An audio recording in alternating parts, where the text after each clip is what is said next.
और आ गई भी हैं यहाँ पर।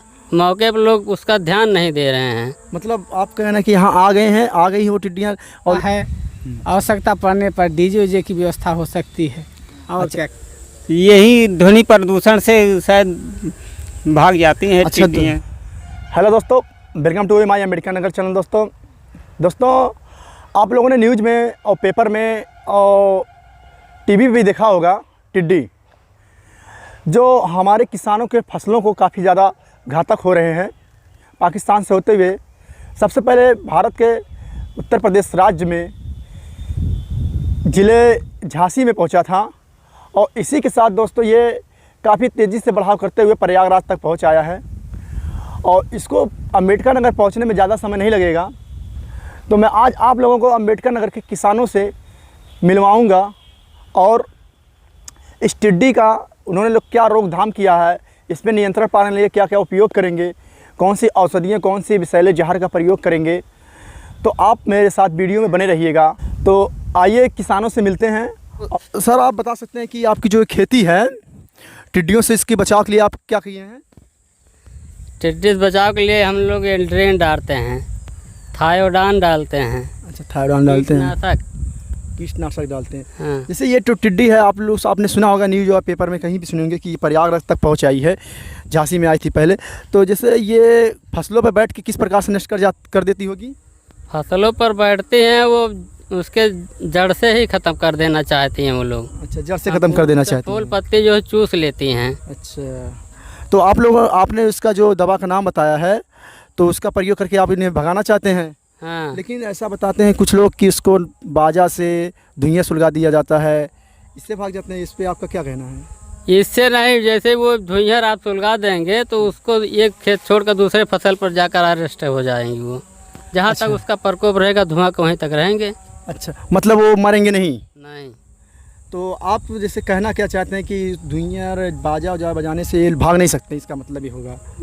वो भागेंगी नहीं, जैसे वो बगल फसल लगी हुई है तो उस पर जाकर बैठ जाएंगी उड़ करके और वो भागते नहीं हैं, वो कि खेत छोड़कर भाग जाएंगे। अच्छा, भागते नहीं हो खेत छोड़कर ना? नहीं, वो कीटनाशक दवाइयाँ सब पड़ती हैं, इसी से जो है कि वो अपना उन पे पड़ जाता है, जिस कीटाणु पर पड़ेगा वो मर जाएंगी।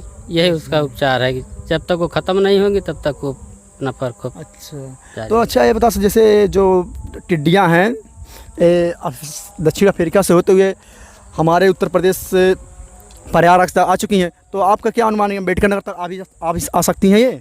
हाँ, वो आ सकती हैं, उसमें कोई दो राय नहीं है कि यहाँ तक नहीं पहुँचेंगी। और आ गई भी हैं यहाँ पर। मौके पर लोग उसका ध्यान नहीं दे रहे हैं। मतलब आप कहना कि यहाँ आ गए हैं, आ गई वो टिड्डियाँ और लोग इस पर अभी ध्यान नहीं दे रहे हैं। हाँ। अगर ऐसे लोग लापरवाही करेंगे तब तो फसल उनका नष्ट हो जाएगा। फसल हमेशा नष्ट होगा। धान के सीजन में देख लीजिए वो सब आ जाएंगे यहाँ तक, एकदम पूरा प्रकोप जारी रख देंगी। धान के सीजन में वो सब आ जाए। तो जैसे ये सिर्फ सभी फसलों बैठती हैं कि कुछ ही फसलों बैठती हैं? नहीं, सब फसलों पर। सभी फसलों को सत्यानाश कर देती हैं, एकदम नष्ट कर देती हैं। हरी फसल जितनी है सब पर नाश करती हैं, पेपरमिंट से लेकर के और सब जितनी फसलें सब पर। हरी फसल जितनी चाहे पेपरमिंट करते हो चाहे जिस चीज़ का हो सबका नष्ट कर देती हैं। आपने ये सुना ही होगा कि टिड्डी दल का प्रकोप काफ़ी तेज़ी से फैल रहे हैं। आपने इसके रोकथाम के लिए कुछ किया है आपने पहले से ही? यही कीटनाशक लाया था। कीटनाशक जैसे और कोई जैसे देसी चीज़ कुछ आपके लिए? ना कुछ नहीं। जैसे लोग देख रहे हैं न्यूज़ में कि कुछ लोग ढोल या फिर थाली बजा रहे हैं या फिर जैसे ना, किसी चीज़ का छिड़काव, जैसे महाकाल हुआ। अरे महाकाल है या कीटनाशक छिड़काव के लिए है, यही सब मनई जी गदहिला यही तोता के लिए। दूसरे और खेत में पहुँचाएँ, खेत में अब उनसे पूछते हैं कि उन्होंने इसके लिए क्या उपयोग किया है, क्या नियंत्रण करेंगे, किस प्रकार से इसको रोकेंगे। तो आइए हम मिलवाते हैं उनसे आपसे। तो सर आपका नाम क्या है? प्रदीप वर्मा। तो आप न्यूज़ या पेपर में कहीं भी आप सुने होंगे जो टिड्डियाँ हैं, टिड्डियों का प्रकोप जो आ रहा है, ये झांसी होते हुए प्रयागराज तक आ चुकी है। तो आप ये अम्बेडकर नगर आने में काफ़ी ज़्यादा समय नहीं लगेगा। तो आप इसको रोकने के लिए क्या क्या प्रयोग किए हैं? अभी तो कुछ नहीं किए हैं। अभी आप कुछ नहीं, मतलब आप इसको ध्यान नहीं दे रहे हैं? ध्यान तो दे रहे हैं अभी। अच्छा, अभी आप अभी नहीं। लेकिन ऐसा जैसे बता रहे हैं कि ये जो टिड्डियाँ फसलों को काफ़ी ज़्यादा नष्ट भी कर दे रहे हैं, तो आप इस प्रकार लापरवाही करेंगे तो आपकी फसल तो नष्ट हो भी सकते हैं ना? जरूर हो सकते हैं। ज़रूर हो सकते हैं ना। तो आप इसका कोई रोकथाम नहीं किए हैं? अभी तो नहीं जैसे किए। अगर आप रोकथाम करेंगे तो इसके लिए क्या क्या तैयारियां करेंगे, आप बताएंगे हमको? यही ध्वनि प्रदूषण से शायद भाग जाती हैं अच्छा, टिड्डियाँ। ध्वनि प्रदूषण, जो लोग ध्वनि या जो ढोल नगाड़ा बजा रहे हाँ, हैं, बजा थाली रहे बर्तन, उससे भाग जाती उससे हैं। भगाते हैं। अच्छा, और उसके बाद रोकथाम के लिए कुछ तो उपाय बताएंगे आप लोग भी। हाँ हम तो बताएंगे आपको। लेकिन ऐसा है जैसे बताए, कुछ लोग कह रहे हैं कि ये जो ढोल नगाड़े हैं, ध्वनियाँ जो है, इससे तो भाग नहीं रहे हैं, तो आप इसमें क्या कह रहे हैं? जैसे सुन तो यही रहे हैं कि उससे भागती हैं। जैसे कुछ विषैली दवाइयाँ, महाकाल हो गए, बेंजीन, हेक्सोक्लोराइड हो गए आदि, ऐसे कुछ दवाएं हैं जो लोग प्रयोग करते हैं भगाने में। तो आप इन दवाओं का प्रयोग करते हैं? हाँ, करते हैं। तो आपकी तैयारियां भी यही रहेंगी कि भगाने के लिए ना इस पे? भगाने जैसे के जो लिए। टिड्डे हैं, इसको सभी फसलों पे नष्ट करते हैं कि एक ही 2 फसल पे? नहीं, गन्ने हैं, बाजरा है, ज्वार है, इस पर ज़्यादा असर इनका होता है। अच्छा, ये जो टिड्डियाँ लगभग कितना भोजन खा जाती होंगी? अरे ये तो बहुत 2-4 दिन में तो एकदम फसल ही नष्ट कर देती हैं। लेकिन ऐसा कुछ लोग बताएं कि अपने वजन के बराबर वो खा जाती हैं। मतलब ऐसा देखा जाए, एक टिड्डी का दल जो है 2500 से 3000 तक लोग का भोजन खा जाती होंगी। अब जो जल्दी में आप उन लोग न्यूज़ में सुने होंगे, हाँ, तो इसके बारे में मतलब टिड्डे के रोकथाम के लिए आपने कुछ उपाय किया है इसके बारे में? अब देसी किसान आदमी कहाँ क्या करेगा, फिर भी जो है ढोल नगाड़ा और धुएं की व्यवस्था है। आवश्यकता पड़ने पर डीजे वीजे की व्यवस्था हो सकती है। और अच्छा, क्या किया जाएगा? अच्छा, ये बताइए, आपने केवल ध्वनि प्रदूषण के लिए कुछ पेस्टिसाइड या जैसे कुछ दवाएं कुछ प्रयोग किए हैं इसका कुछ? अब दवाएं अभी दुकान से मिल करके जो मिलेगा वही छिड़काव कर दिया जाएगा। चलिए ठीक। अच्छा, ये बताइए, आपने कभी जैसे अपने जब से किसानी कर रहे हैं, इसके बारे में कभी टिड्डे उड्डे आप सुने थे कि? नहीं, आज तक तो कभी नहीं सुना गया। टिड्डी? हाँ, देखा नहीं गया, सुना नहीं गया। कोरोना वायरस के साथ साथ एक महामारी आप और देख रहे हैं। हाँ, सही है। अच्छा, हाँ, चलिए ठीक, धन्यवाद आपका। हेलो दोस्तों, आप ये हमारे साथ एक व्यक्ति हैं जो कि एग्रीकल्चर से बिलोंग करते हैं, जो आपको टिड्डे के रोकथाम के लिए और इसको रोकने के लिए मतलब क्या उपाय हैं ये आपको बताएंगे। ध्यानपूर्वक देखिएगा, पूरा वीडियो देखिएगा दोस्तों। तो भाई साहब, आपका नाम क्या है ये बताइए। सभी किसान भाइयों को नमस्कार। हमारा नाम संजय सिंह यादव है। हम डिस्ट्रिक्ट सुल्तानपुर से बिलोंग करते हैं।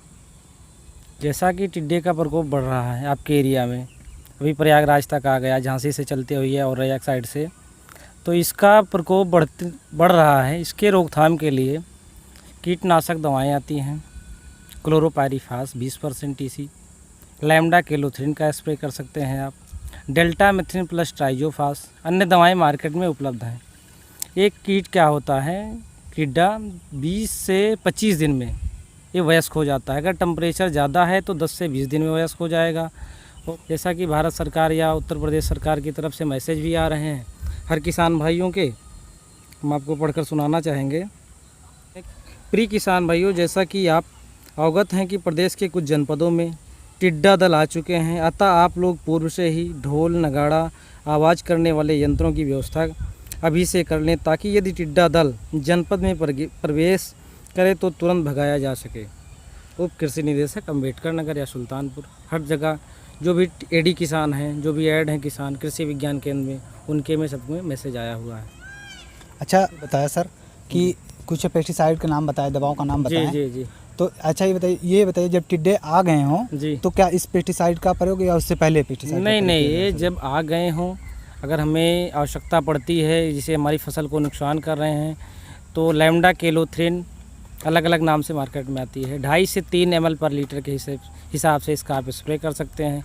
क्लोरोपायरीफास, उड़ने वाला जो भी दवा आती है कीटनाशक के रूप में, उसका आप स्प्रे कर सकते हैं। तो जब टिड्डे आ चुके हों, लगभग ये हजारों करोड़ों के झुंड में ही होते हैं जी, तो इसको आप भगा सकते हैं ध्वनि प्रदूषण से, मतलब ध्वनि करके ही भगाना उचित है, क्योंकि उतनी जगह में स्प्रे नहीं दिया जा सकता है, क्योंकि भाई ये 1 बीघा 2 बीघा इकट्ठे में आएंगे हाँ और जब आक्रमण हो चुका होगा तो हम नहीं कर सकते इसमें स्प्रे। इसलिए हमको अगर आगम हो, जैसे आने की संभावना हो 1 किलोमीटर 2 किलोमीटर पहले ही, तो हम अपने खेत के चारों तरफ से फोलियर एप्लीकेशन कर सकते हैं। वही हम आपसे जानकारी लेना चाहते थे कि मतलब सारे हजारों करोड़ों जी। झुंड में आते हैं, जी तो ये अगर ये पौधे के ही मतलब जैसे नुकसान है, फिर नहीं, इंसानों ये के भैया लिए- पत्तियों को हाँ। रस चूसते हैं, उसको कुतरते हैं, 20 से 25% तक की नुकसान कर देते हैं, यहाँ तक कि पूरा पौधा ही खा जाते हैं। अच्छा ये वयस्क हो जाते हैं भाई 10 से 15 दिन में, टेम्परेचर के ऊपर ये निर्भर करते हैं। कहीं कहीं इनका प्रकोप ज़्यादा होगा, झांसी, औरैया, जालौन, पश्चिमी उत्तर प्रदेश, पूर्वी उत्तर प्रदेश, हर जगह इसका प्रकोप बढ़ रहा है। हर जिला रक्षा अधिकारी के यहाँ से देखो नोटिस जारी हो रही है, कृषि विभाग से भी कृषि रक्षा अधिकारी लोग भी अपना कार्य कर रहे हैं, कृषि विभाग पूरा संलग्न है इसमें। ये पेड़ पौधों के लिए ही आने या कि फिर किसानों के लिए भी कोई नहीं, हानि? किसान को भाई अगर पेड़ पौधों को नुकसान करेंगे तो किसान की क्षति तो होना ही होना है भाई। किसान तभी उत्पादन करेगा जब उसका पौधा सही होगा, तो जब पौधे को ही खा जाएंगे तो सीधी सी बात है, तो क्या होगा, किसान को नुकसान होगा इसमें। हाँ मतलब पेड़ पौधे के जरिए नुकसान होगी। हाँ, जैसे पेड़ हम पौधे शरीर- के- हमारे इसमें किसानों के शरीर के लिए मतलब कोई जैसे नहीं, हमने सुना- किसान के शरीर पे क्या मतलब, जैसे हम ये कह रहे थे कि मतलब उसको काटे या फिर जैसे दवाई छोड़ते नहीं, समय या नहीं। फिर जैसे इसको हम सुने दवाइयाँ हैं। छोड़ते समय थोड़ा सा सावधानी तो रखनी हाँ, चाहिए, हम- मास्क लगा कोई- लेना चाहिए अभी। हम न्यूज़ में देखे हैं जी कि लगभग कई किसानों देख रहे हैं ड्रोन से या फिर जैसे हेलीकॉप्टर की सुविधा से जिनका मतलब दवाई छोड़ी जा रही है सरकार की तरफ से, जी तो ये कुछ डर के या फिर किसी के कारण तो ही होता होगा। जी, ऐसा तो होता है। खैर ऐसा है, अभी जो छिड़काव किया जाएगा अभी अपने यहाँ नॉर्मली है, तो हम जो भी टंकी आती है 15 लीटर वाली, उससे हम फोलियर एप्लीकेशन कर सकते हैं। चलिए धन्यवाद सर, आपका बताने के लिए बहुत बहुत धन्यवाद।